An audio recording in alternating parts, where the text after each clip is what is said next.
Have we showed you the Whiskey Dixon handshake yet? No. It's like this, first thing in the morning.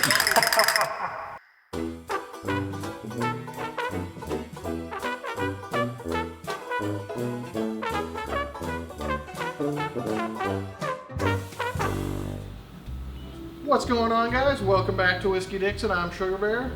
Robbie. We're reviewing Weller, the original wheated bourbon. Comes to us from Buffalo Trace Distillery in Frankfort, Kentucky. America's oldest operating distillery. Thank you, sir. Of course. 90 proof, pretty standard for bourbons. Very nonchalant, unassuming looking bottle that in the last couple years has just blown up exponentially. This was $30 a year ago, and it's $60. It's now around here. It's about $60 if you can even find it. Why does this cost so much, you might ask? Well, it's because this is the same mash bill, the same liquid they're making Pappy Van Winkle with. This is their Buffalo Trace. They call it their low rye mash bill because there's less than 10% rye in this. There might even not be any, to be honest. The goal here was replace the rye with wheat. Mm-hmm. And go for mouthfeel over like spicy notes and like green, like zesty flavors.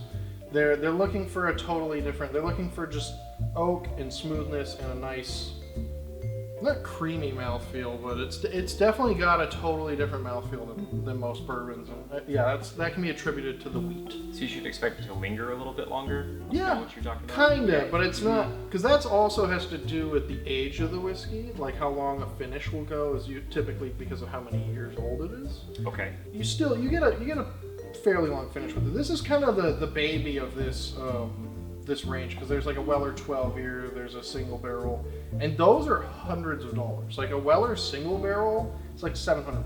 Jeez. Yeah, so don't be surprised if this is like $100 in like a year. Which, thanks guys, thanks America. Buy it. Now, Buffalo Trace is aware of this, and they're expanding like crazy right now. I was just there a couple months ago. We're at Buffalo Trace, Frankfort, Kentucky.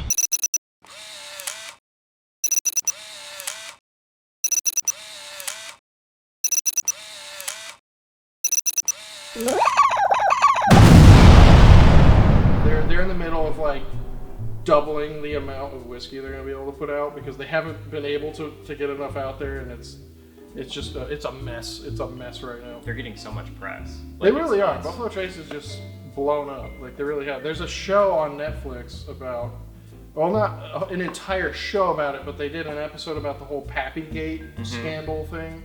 I think it's called, not Scandal.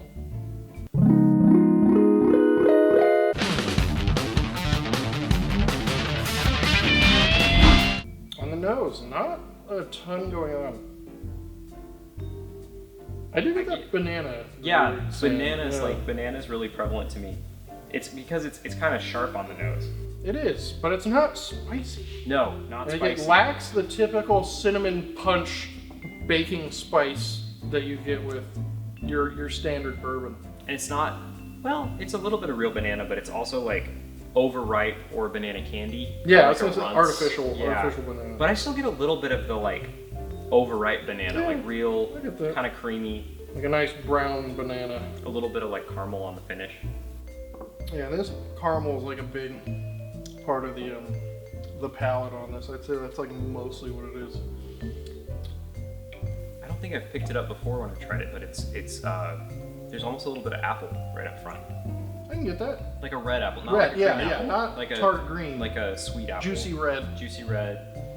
Like the apple you don't enjoy eating as much as like a sour apple, but the apple that tastes really good. I don't know. Like a drier, grittier red apple as opposed to like a real juicy green. Yeah, I get that. The apple. Yeah, pretty much. Yeah.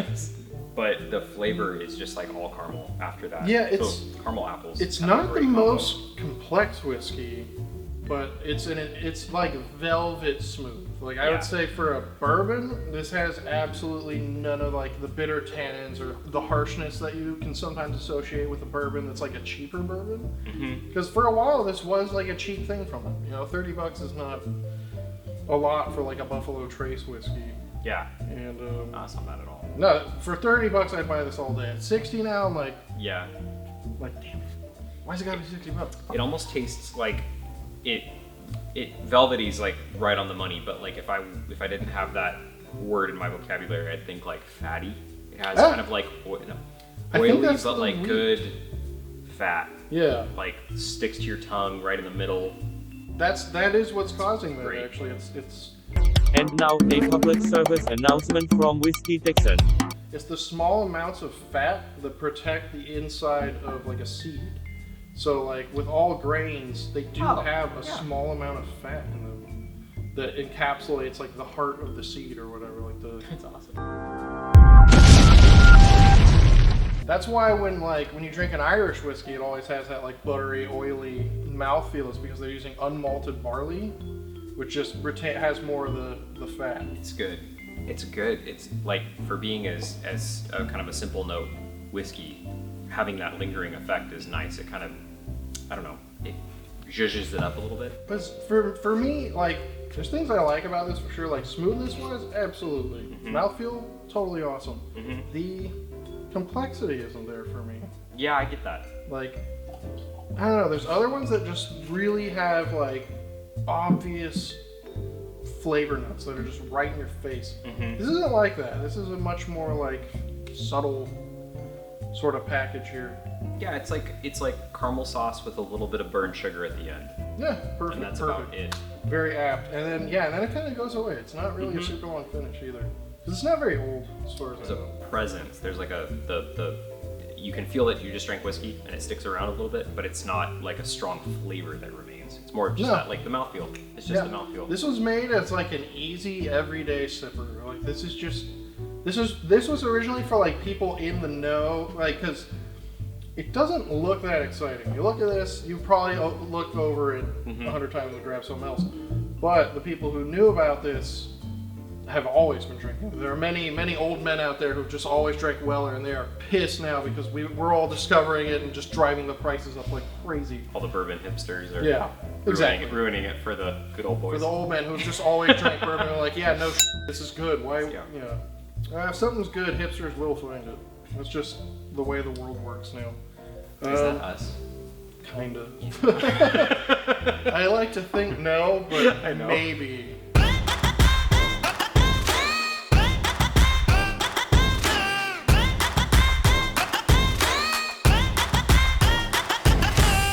Yeah, again, it's not the most exciting bourbon, but it's just great for what it is. Like for drinkability, 10 out of 10, 100%. As bourbons go, and the whole point of this is like they're looking at how this is going to age. Like what's it going to taste like at 10, 12, 20 years. Yeah. That's why Pappy is so popular. Is that you're getting this kind of smoothness. But then you're getting way more oak and complexity from the oak and the really old rick houses that they age these in, and it's good. I like it. I like everything from Buffalo Trace. I think everyone does, and that's kind of the problem. But they're doing good work. They're doing good work, and people are recognizing it. Yeah. So these things will happen. When I think about like these flavor profiles like this, or even if it's more complex than this, I make a lot of cocktails at home, and it's fun if you have a bourbon or a scotch or anything that has a really strong flavor profile. Cocktails should actually really present that flavor profile. And a lot of people think, if you're going to make a cocktail with something, you shouldn't use a bourbon that you love, or a bourbon that's like, up here, or a whiskey of any kind that's up here. And, Tiki Drinks and some other things have proven that to be the absolute wrong, assessment. You want to use something that you like. You want to use something that has flavor profiles that you like. So if you make a cocktail with this, we're talking about caramel and butter and things like that. Like an old fashioned made with this would really present the caramel, especially with the like sugar cube dissolved in there and some Angostura bitters. Like those things should bring that out, and and that's the idea with this too. Is it's cheap enough, or it was cheap enough to where that's what people were doing. You could essentially do anything with it. Yeah, because definitely. $30 is not. Yeah, that's like a budget bourbon. So like, and it's not so pronounced that it'll be like weird in a cocktail. It should just kind of gently meld with whatever it is that you're making it absolutely. into. And that lingering mouthfeel will be present even if you have sugar. I'm trying added, old fashioned with this. I think that'd that'd be great. It'd be so good. We'll have to do that sometime. Yeah, that'd be fun. Hopefully more Weller starts making its way onto the market. Because nowadays, Hard to find this stuff, man. I don't know. I guess other than that, any final notes? Should we wrap this one up? No, I think that's great, man. It's a classic. If you know bourbon, you're aware of this, and you're aware of the insane price gouging that's happening to it, unfortunately.